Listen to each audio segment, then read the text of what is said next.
Don't go in there. Caleb Morgan's warning came too late. Sarah Whitmore had already stepped through the stall door. The chestnut mare slammed backward, striking the boards hard enough to shake dust from the rafters. Two ranch hands moved away. Caleb did not. "Ma'am," he said, keeping his voice low. "That horse hasn't let anyone near her in 3 weeks." Sarah neither reached for the mare nor looked back at him. She simply stood with her hands loose at her sides. Then stopped coming closer. Caleb froze. "Excuse me." "Not me. You." The mare's ears flicked toward Sarah. Caleb took one unwilling step backward. The animal stopped fighting the corner. Sarah whispered something he couldn't hear. Slowly, impossibly, the mare lowered her head. Then she took one cautious step toward the ranch's new cook. Caleb stared. "Who taught you to do that?" Sarah turned her head slightly. "Nobody taught me what you think." And before she could explain, the mare moved again. 6 hours earlier, Sarah had arrived at the Morgan Ranch in a freight wagon with one carpet bag, a tin recipe box, and a letter promising $20 a month if she could keep 12 hungry men fed without poisoning any of them. The driver set her bag beside the porch. "Kitchen's through there." Sarah looked at the broad ranch house, the bunkhouse beyond it, and miles of dry Wyoming grass rolling toward low hills. Mr. Morgan? Barn. Of course he was. Sarah had learned that men who hired cooks by letter rarely considered welcoming them part of the arrangement. She carried her bag inside herself. The kitchen was large, plain, and neglected rather than dirty. Flour tins stood crooked on open shelves. A black iron range occupied one wall. Someone had left a skillet soaking in cold water long enough to create a red line of rust around its edge. Sarah rolled up her sleeves. By the time Caleb entered 20 minutes later, she had the stove burning, biscuits in a pan, and the skillet under attack with salt and a rag. "Miss Whitmore." She turned. Caleb was 36, tall and broad through the shoulders, wearing a faded blue work shirt and dust-covered boots. His brown hair needed cutting. His face had the weathered stillness of someone who spent more time outdoors than speaking. "Mr. Morgan." His gaze traveled from her to the stove. "You started already." Men eat whether introductions happen or not. Something almost resembling amusement crossed his face. "You need anything?" "Eventually, yes. Today, I need to know where you keep potatoes." He pointed toward the cellar door. "Anything else?" "A better coffee grinder. That one works." Sarah turned its handle. The mechanism squealed like a gate in a ghost story. Technically, Caleb's mouth moved again, almost a smile. Then a horse screamed from the barn. The change in him was immediate. His shoulders tightened. His hand closed around the back of a chair. Another crash followed. "Stay here," he said.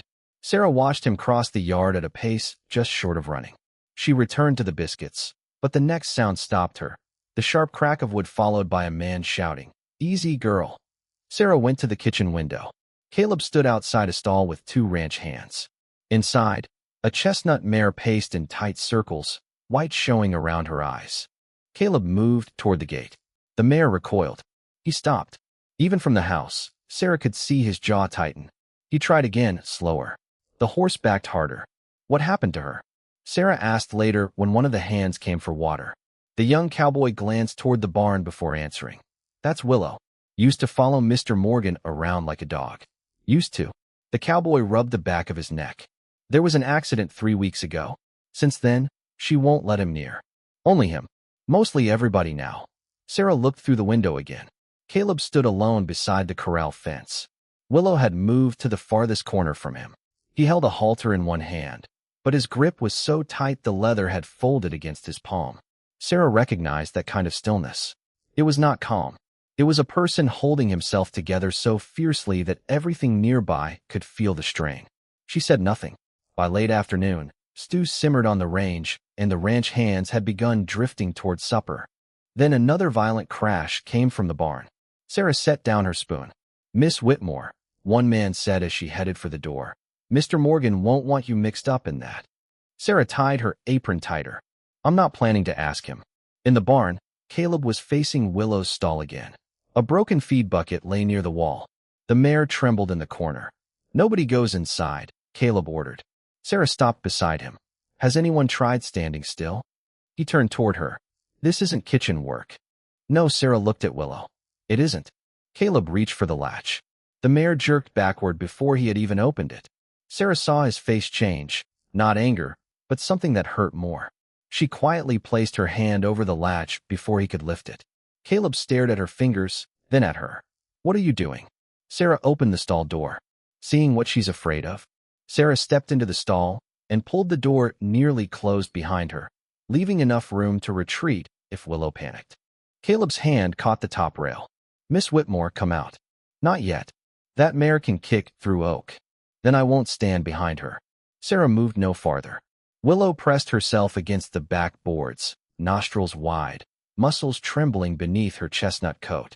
Sarah turned slightly sideways instead of facing her directly. Then she waited. Caleb stared through the rails. What exactly are you doing? Nothing. That's your plan. For the moment. One of the ranch hands shifted nearby. His spurs scraped against the floor. Willow's head snapped up. Everybody out, Sarah said. Caleb frowned. This is my barn. Then you can be the last one out. The younger men looked at Caleb, wisely unwilling to laugh. He motioned them away. Go. Boots retreated down the aisle. Caleb remained. Sarah glanced at him. You too. No, Mr. Morgan. You're standing inside a stall with 1,200 pounds of frightened horse. I'm staying. Sarah considered arguing, then saw his face. Beneath the irritation was fear, not for himself. All right, but step back. Caleb moved one pace. Willow immediately stopped pawing. His expression hardened. Sarah noticed. Another. She knows me. I know. I raised her. Then give her what she's asking for. His jaw worked, but he stepped back again. Sarah lowered her gaze and breathed slowly. A full minute passed. Then another. Willow's ears shifted forward. Sarah spoke quietly. There you are. The mare blinked. Sarah did not offer her hand. She merely remained where she was. Eventually Willow stretched her neck, testing the air between them. One hoof slid forward. Caleb's fingers tightened around the rail. Willow stopped. Sarah looked at him. Your hand. What? Let go. Caleb looked down as though he had not realized he was gripping the wood. He released it.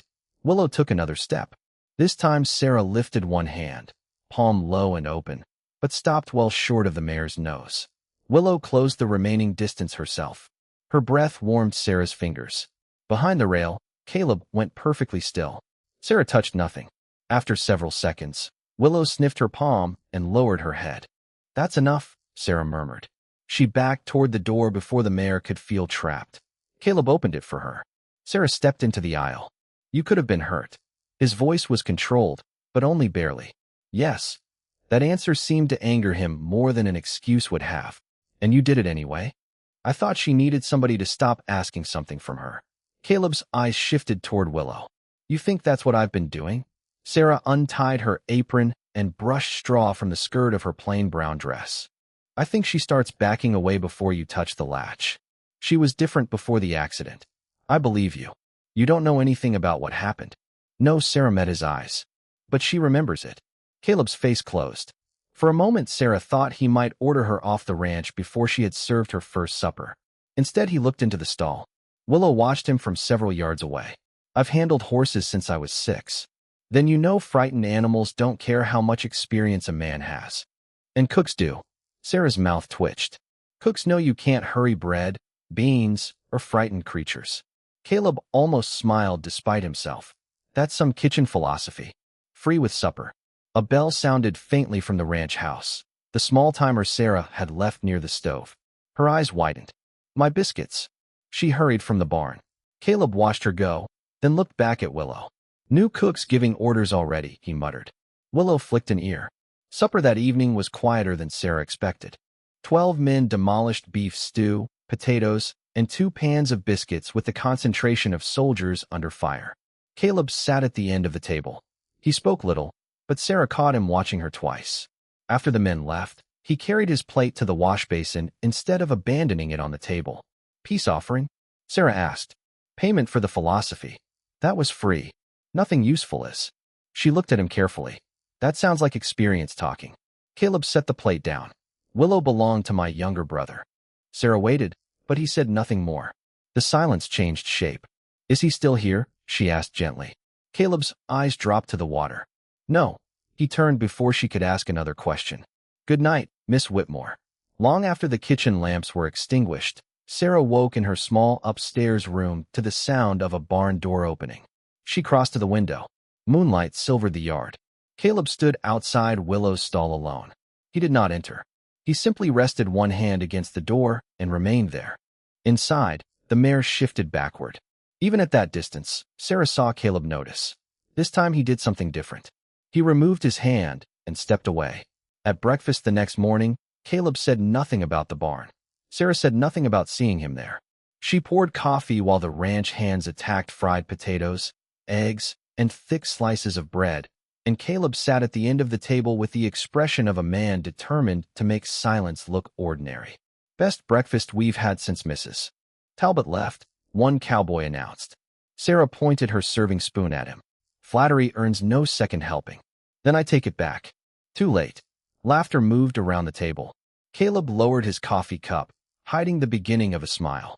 After breakfast, Sarah carried vegetable peelings toward the chicken yard and found Willow standing in the corral beyond the barn. Caleb was inside the fence, perhaps 20 feet from her. Neither moved. Sarah stopped outside the rails. "You're doing better." Caleb kept his eyes on the mare. "I'm standing in dirt. Yesterday you were standing in dirt while trying to make her come to you. And today? Today you're only standing." Willow flicked an ear toward his voice, but did not retreat. Caleb glanced at Sarah. "You always make doing nothing sound difficult. Doing nothing when you desperately want to fix something usually is." His gaze returned to Willow. "She used to come when I whistled." "Don't." "I wasn't going to." Sarah suspected he had been. She leaned against the fence, giving both man and horse room. After several minutes, Willow lowered her head to nibble at a patch of hay. Caleb released a breath. "She's eating. That means she feels safe enough to think about something besides you." "Comforting." "It should be." Sarah smiled. Being ignored is progress.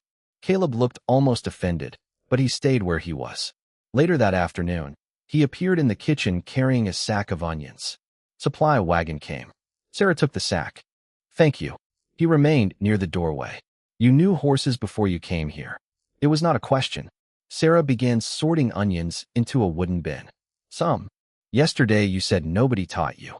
"Nobody taught me what you thought." "Which was?" "Some secret way of charming a frightened mare."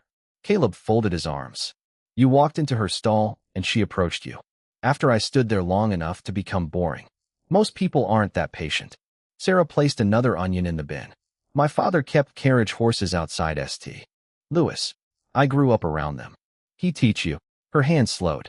"Mostly what not to do." Caleb waited. Sarah appreciated that he did not fill the silence for her. "He believed every frightened animal needed a firmer hand," she said. "Sometimes that worked. Sometimes it only taught them to fear him quietly." Caleb's expression changed. "You think that's what Willow fears from me?" "No." Sarah wiped her hands on her apron. "I think she fears what happens to you when you're near her." His shoulders stiffened. "Meaning?" "You stop breathing normally. Your hands tighten. You watch every movement like you expect disaster." "Because there was one." "I know." "No, you don't." His voice sharpened. Sarah did not step back. Caleb caught himself, looked toward the floor, and rubbed a hand across his jaw. "Sorry. You don't owe me the story. You keep saying she remembers." "She does. So do I." The words came quietly. Sarah waited, but he turned toward the door. "Caleb." He stopped. It was the first time she had used his given name. "Whatever happened, she doesn't know whether you were guilty." He looked over his shoulder. "Horses don't think like that." "Exactly." Something in his face cracked for half a second before closing again. He left without another word. Near sunset, Sarah carried a pan of apple biscuits toward the bunkhouse and heard a low whistle from the corral. Caleb stood at the fence. Willow's head had risen. He immediately stopped himself. The mare took one backward step. Caleb's disappointment was visible even from across the yard. Sarah approached, but stayed outside the fence. "You tried the old way." "Habit." "And?" She remembered the old fear. Sarah nodded. "Then give her a new memory." Caleb looked at her. "How?" "Tomorrow, bring her feed." "She won't take it from me." "Then don't ask her to." The following morning, Caleb entered the corral carrying a small measure of oats. He placed it on the ground halfway between himself and Willow, then walked backward until Sarah quietly said, "There." Caleb stopped. Willow watched him for nearly a minute. Then she approached the oats. Caleb's face softened. Sarah saw the exact moment he wanted to move closer. His boot shifted. Willow's head rose. Stay, Sarah whispered. He did. The mare lowered her head again and ate. Caleb looked toward Sarah across the fence. There was no triumph in his expression, only something fragile and almost disbelieving. She stayed. So did you. Willow finished the oats and lifted her head. For several seconds, she studied Caleb. Then, instead of retreating to the far side of the corral, she took one quiet step in his direction. Caleb stopped breathing. Sarah saw his hand begin to rise. Not yet, she whispered. His hand fell back to his side. Willow remained where she was. And for the first time since Sarah had arrived, Caleb allowed something unfinished to remain unfinished. The next morning, Caleb brought the oats without being asked. Sarah noticed from the kitchen window as she rolled biscuit dough across the flour-dusted table. He entered the corral, set the measure on the ground, and backed away. Willow watched him. Caleb waited. Only after the mare lowered her head did Sarah return to cutting biscuits. He was learning. More importantly, he was allowing himself to learn. At noon, Caleb came into the kitchen for coffee with a streak of dust across his sleeve. She came 2 steps closer today. Sarah kept slicing carrots. And you counted? Of course I counted. Then tomorrow you'll expect 3. Caleb frowned. Is that wrong? Expectations have a way of becoming pressure. She dropped the carrots into a pot. Let her decide what tomorrow means. Caleb leaned against the counter. You make everything sound simple. Simple isn't the same as easy. He considered that while she poured his coffee. Show me, he said. Sarah looked up. Show you what? What you do differently.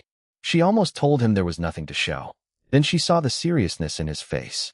All right. That afternoon they stood together outside Willow's stall. Sarah made Caleb leave the halter behind. Feels foolish coming to a horse without one.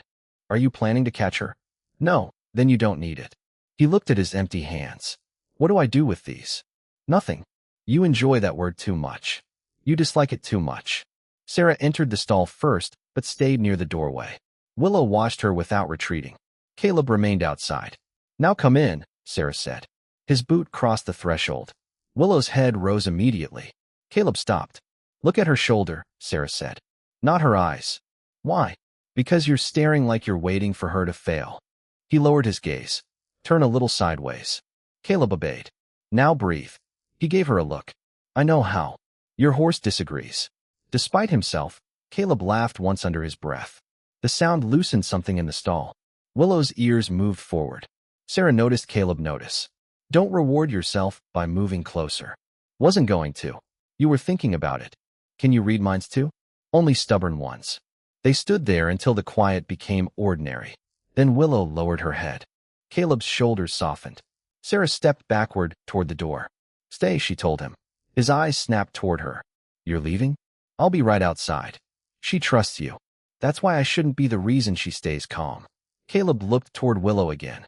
Sarah slipped through the doorway. For perhaps 30 seconds, nothing happened. Then a ranch hand dropped a length of chain somewhere beyond the barn. Metal struck wood with a sharp crash.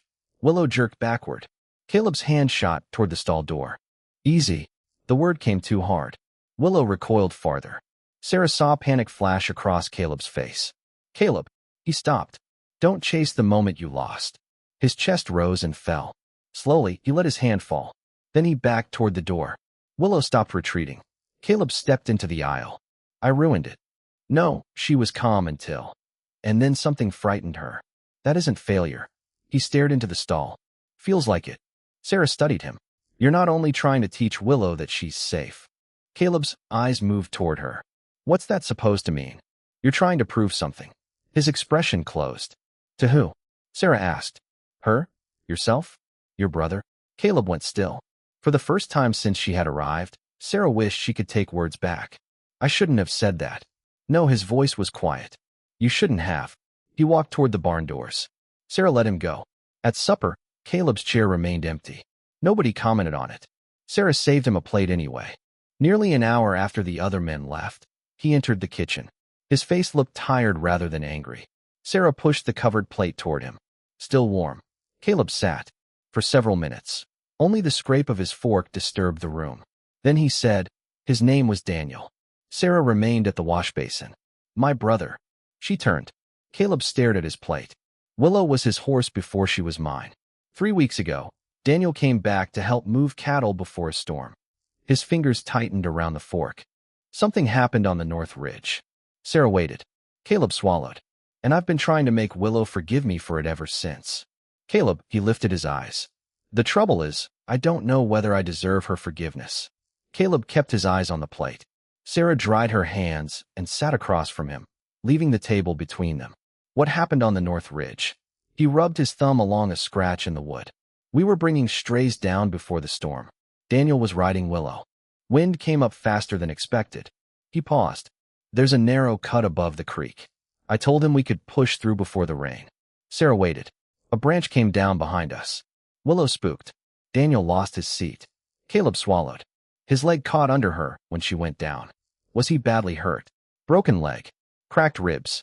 Sarah released the breath she had been holding. He lived? Caleb looked up sharply. Yes. You said he wasn't here. He isn't. He's recovering with our sister in Cheyenne. His gaze dropped again. Doctor says he'll walk fine eventually. But you blame yourself. I chose the route. Did you know the branch would fall? No. Did you force Daniel to ride with you? No. Then why are you carrying it like you pushed him from the saddle? Caleb's jaw tightened. Because I was the older brother. I should have known better. Sarah recognized the sentence immediately, not the details, but the burden hidden inside it. Should have, she said softly. Dangerous words. Caleb looked at her. You sound familiar with them. Sarah folded her hands. For a moment she considered giving him some harmless answer about burnt bread or missed trains. Instead she looked toward the dark kitchen window. My mother died 2 years ago. Caleb's expression softened. I'm sorry. She was sick a long time. I kept house, cooked, washed, sat up with her at night. Afterward, my aunt asked me to stay. You didn't. For 6 months. Sarah gave a small, humorless smile. I told myself she needed me. Then one morning, I realized nobody in that house knew what I wanted because nobody had ever needed to ask. Caleb was quiet. So you left.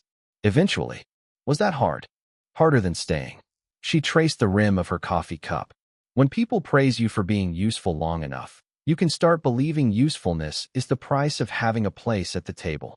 Caleb looked toward the stove, where she had spent the day feeding men she had known less than a week. And now you cook for 12 strangers. 13. I'm included. You eat more than most of them. That earned the faint smile she wanted. Then Sarah's voice softened. The difference is I chose this job. And I get paid. $20. Don't remind me. Caleb actually laughed. The sound was brief, rusty, but real. The next afternoon they returned to Willow's stall.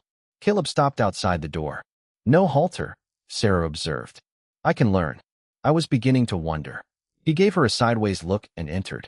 Willow raised her head, but did not retreat. Caleb stood sideways, hands relaxed. Sarah remained in the aisle. A minute passed. Then 2. This feels ridiculous, he murmured. You're doing wonderfully. Outstanding. Exceptional talent. Willow took a step toward him.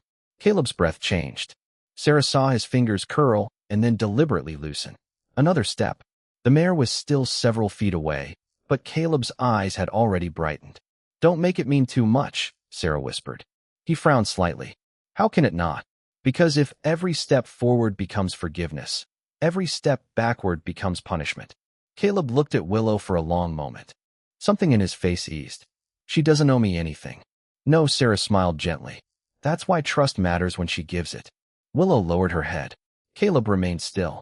She came no closer that day, and this time he did not call it failure. That evening, Sarah found a wooden box outside the kitchen door. Inside lay a new coffee grinder. She turned the handle. Smooth and nearly silent. Caleb was crossing the yard toward the barn. Mr. Morgan. He glanced back. Sarah held up the grinder. Nothing useful is free? Caleb touched the brim of his hat. Consider it an investment in breakfast. I thought the old one worked. Technically. Sarah laughed. Caleb continued toward the barn, but his stride seemed lighter. The following morning, she found something waiting beside the kitchen stove. A small sack of cinnamon from town, expensive enough that no ranch cook would have ordered it casually. Sarah picked it up and looked through the window. Caleb was standing outside Willow's corral, asking nothing of the mare.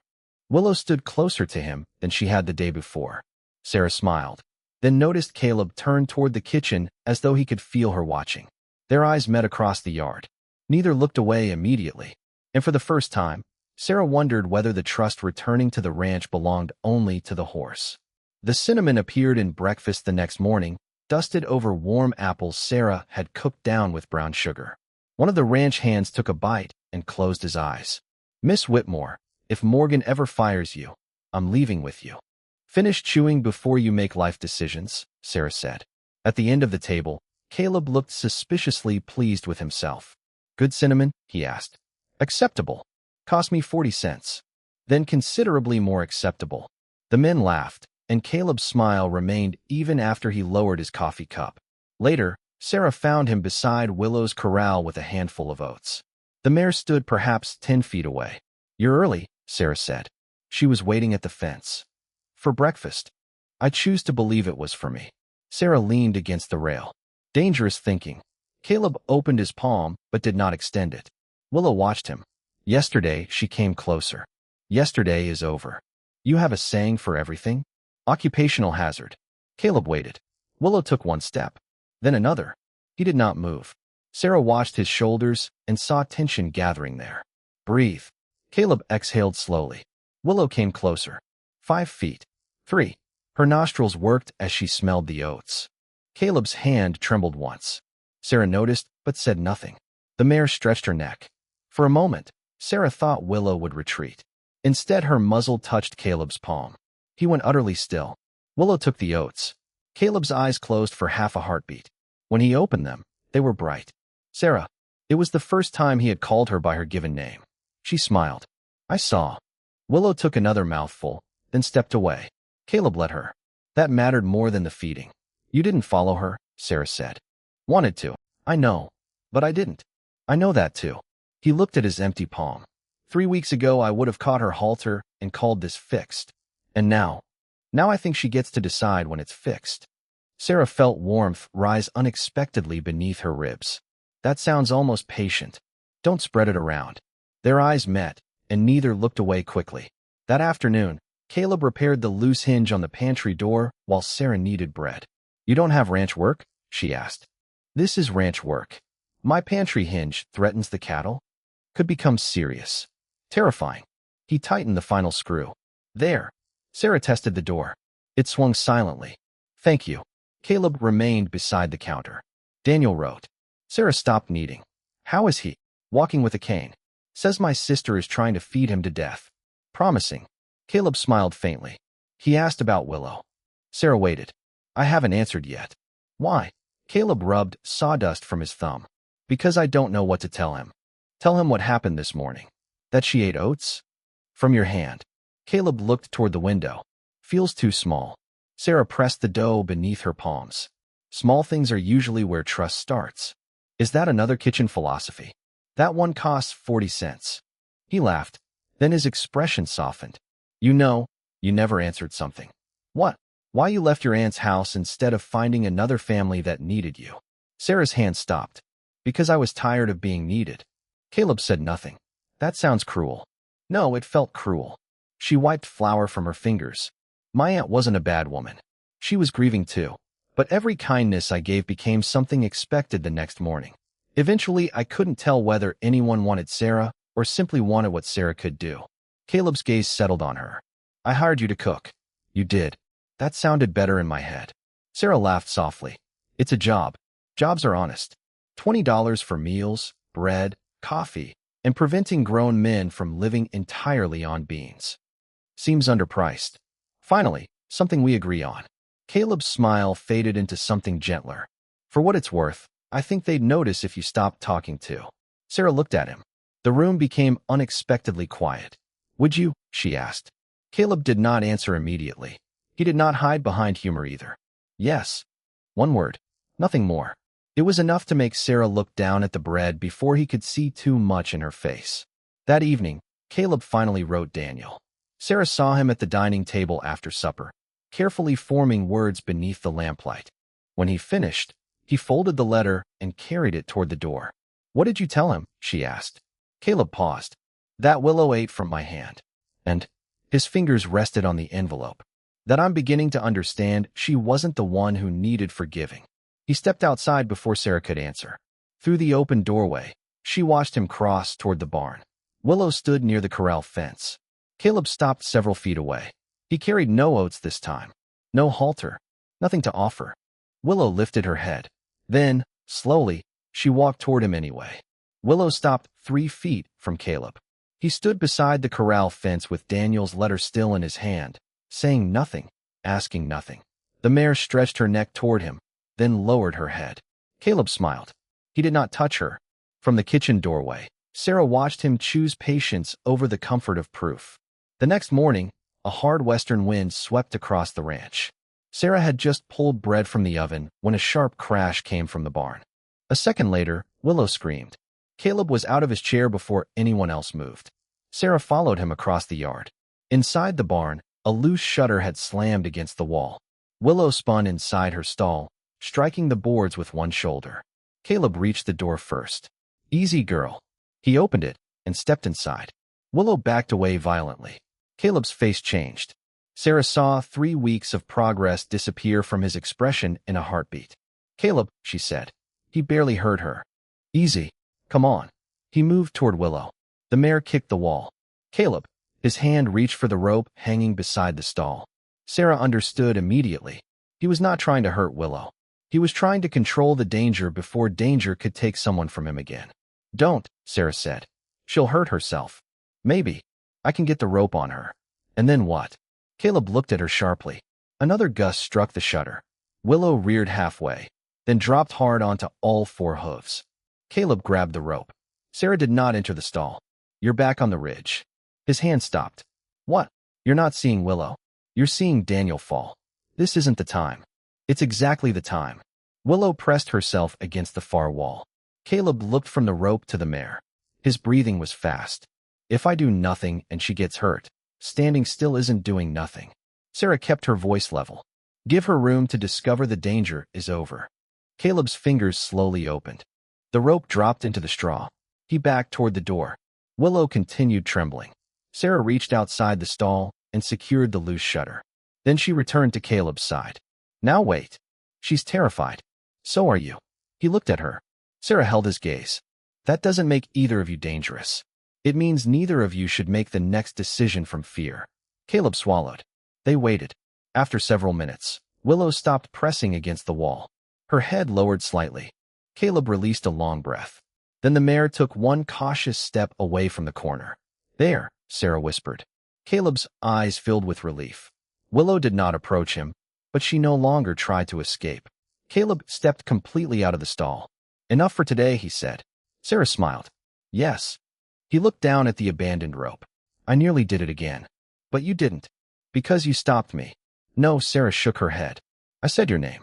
You stopped yourself. The distinction seemed to matter to him. That afternoon, the wind weakened.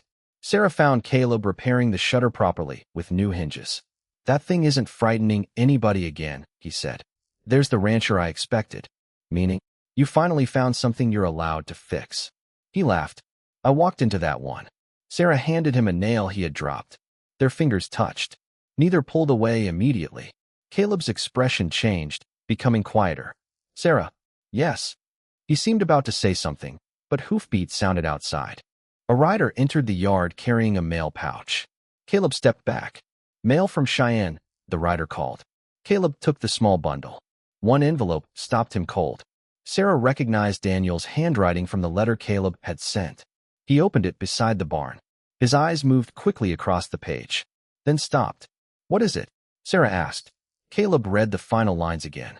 Daniel says I'm remembering the accident wrong. Sarah's breath caught. Wrong how? Caleb stared at the letter. He says Willow didn't throw him because I chose the ridge. His face had gone pale. He says she saved his life. Sarah stepped closer. Caleb. He looked up at her, shaken. And he says there's something about that day I never knew. Sarah waited. Caleb lowered his eyes to the unfinished letter, his thumb resting over the next line. Then, very slowly, he began to read. Caleb unfolded Daniel's letter fully, though his hands had begun to shake. Sarah stayed beside him without trying to read over his shoulder. He says the branch came down in front of them, not behind them, Caleb said. Willow turned before Daniel even saw it. His eyes moved to the next line. She threw herself sideways. That's why she fell. Sarah waited. Caleb swallowed. Daniel says if she'd kept going, the branch would have hit him across the chest. He read silently for several seconds. His leg got trapped when she went down, but she took the blow against her shoulder. Caleb lowered the paper. I thought she panicked because I pushed them onto that ridge. You remembered what you feared happened, Sarah said gently. Daniel remembered what he saw. Caleb looked toward Willow's stall. There's more. He raised the letter again. Daniel says after the fall, I tried to pull him free. Willow kept coming back toward us even though she was hurt. His voice weakened. I shouted at her. Drove her off because I thought she'd trample him. Sarah understood before Caleb said it. That's what she remembers. Maybe. His face tightened. Not the accident. Me frightening her away when she was trying to come back. Sarah touched his sleeve, then stopped, giving him the choice. Caleb looked at her hand. Slowly, he covered it with his. The gesture lasted only a moment, but neither pretended it meant nothing. What do I do? He asked. Nothing new. Sarah, you've spent weeks trying to get back the horse you had before the accident. She nodded toward the barn. Stop asking for that horse. Meet the one standing there now. Caleb folded Daniel's letter and put it carefully into his shirt pocket. He entered the barn alone. Sarah stayed by the open doors. Willow stood in her stall, watching him. Caleb opened the door, but did not cross the threshold. Hey girl, he murmured. The mare's ears turned toward him. He waited. Then he stepped inside. Willow lifted her head, but remained where she was. Caleb stopped several feet away and let his arms hang loosely at his sides. No oats. No rope. No halter. Nothing to bargain with. Minutes passed. Willow shifted her weight. Caleb did not move. Sarah could see how badly he wanted to reach for the mare, but this time wanting did not become action. I'm sorry, Caleb whispered. Willow could not understand the words, but Sarah knew they were not entirely for the horse. The mare took one step. Caleb's eyes glistened. Another step. He remained still. Willow stretched her neck until her muzzle hovered inches from his open hand. Caleb did not close the distance. She did. Her nose touched his palm. Caleb's breath caught. Willow stayed. Slowly, he raised his other hand, stopping before her cheek. The mare could leave. She did not. Caleb touched her gently. His eyes closed. Sarah turned her face away for a moment, granting him privacy even from across the barn. When she looked again, Willow had rested her forehead against Caleb's chest. He stood with one hand against her neck, tears moving silently down his face. Later, they sat on the back steps while evening settled over the ranch. Caleb held 2 cups of coffee. He handed one to Sarah. I thought when she let me touch her again, everything would feel finished. Does it? No. He considered the darkening pasture. Feels more like something started. Sarah smiled. That's usually how healing behaves. Caleb glanced at her. Another kitchen philosophy. Expensive one. How much? At least a new sack of flour. Robbery. They sat in comfortable silence. Then Caleb said, Daniel's coming home in 2 weeks. That's good. It is. His thumb moved along the rim of his cup. And the cattle drive ends next month. Sarah looked at him, unsure why his tone had changed. Yes. Your agreement was through the drive. She had almost forgotten. $20 a month, room and board, until the autumn cattle work was finished. It was. Caleb stared into his coffee. I suppose you'll be deciding what comes after. Sarah's chest tightened unexpectedly. I suppose I will. He nodded, but disappointment crossed his face before he could hide it. Sarah remembered her aunt's house, and all the years when being needed had been mistaken for being wanted. Caleb had hired her because the ranch needed a cook. That was still true, but she no longer knew whether it was the only reason he watched her across the supper table or brought cinnamon from town. Caleb, she said. He turned. Sarah nearly asked the question. Do you want me here when the job is over? Instead, fear closed around the words. She lifted her coffee. Nothing. Caleb looked at her for another second, then faced the pasture again. Between them sat a silence neither the horse nor the accident could explain. 2 weeks later, Daniel Morgan came home leaning on a cane and complaining before both feet were properly off the wagon. If Ruth sends one more jar of chicken broth after me, I'm mailing it back to Cheyenne. Caleb crossed the yard and embraced his younger brother carefully. Good to see you too. Sarah watched from the kitchen doorway. Daniel was thinner than Caleb, with the same brown eyes and an easier smile. Then Willow called from the corral. Daniel turned. The mare stood at the fence, ears forward. His expression softened. There's my girl. Caleb's shoulders tightened for only a second before relaxing. Come on. They approached together. Willow sniffed Daniel's offered hand, then pressed her muzzle against his shoulder. Daniel laughed quietly and rubbed her forehead. Caleb stood beside him without trying to control the moment. You did save me, Daniel murmured. Willow flicked an ear. Daniel glanced at his brother. And you spent a month blaming yourself for it. Longer, if Sarah hadn't interfered. Sarah folded her arms from several yards away. You're welcome. Daniel looked between them. Sarah? Caleb suddenly became interested in Willow's mane. Our cook. Just the cook. Sarah's eyebrows rose. Caleb coughed. Daniel. Broken leg didn't damage my eyesight. Sarah laughed and returned to the house before Caleb could find an answer. Autumn settled over the ranch. The cattle drive ended beneath cold October skies, and the men returned hungry enough to empty Sarah's kitchen twice over. With the work finished, however, the date on her agreement became impossible to ignore. She packed her recipe box first, then 2 dresses. She was folding her apron when someone knocked on her open door. Caleb stood in the hallway. His eyes moved to the carpet bag on her bed. You're leaving. Sarah kept folding. My agreement ended yesterday. I know. You haven't mentioned another one. Caleb's jaw tightened. I thought maybe you wanted to go. She looked at him. Why? You came here because you wanted a job, not another family needing things from you. That's true. I didn't want to turn staying into something you owed us. Sarah set the apron down. Caleb, there is a difference between being needed and being wanted. He went still. I know. Do you? She hated how vulnerable the question sounded. Caleb stepped into the room, but stopped several feet away. The ranch needs a cook. Sarah's face fell before she could prevent it. I see. But that isn't why I'm standing here. She looked up. Caleb removed his hat. The kitchen was here before you. So was the ranch. So were the horses and the men and every chair at that table. His fingers tightened around the brim. Everything worked. That's reassuring. Let me finish. Sarah waited. Then you came here, and somehow breakfast became something people stayed at after they were full. Daniel came home and laughed the first night, because you threatened to hide his cane if he kept leaving it where people could trip over it. I started buying cinnamon I don't even like. Sarah blinked. You don't like cinnamon? Not especially. 40 cents. I know.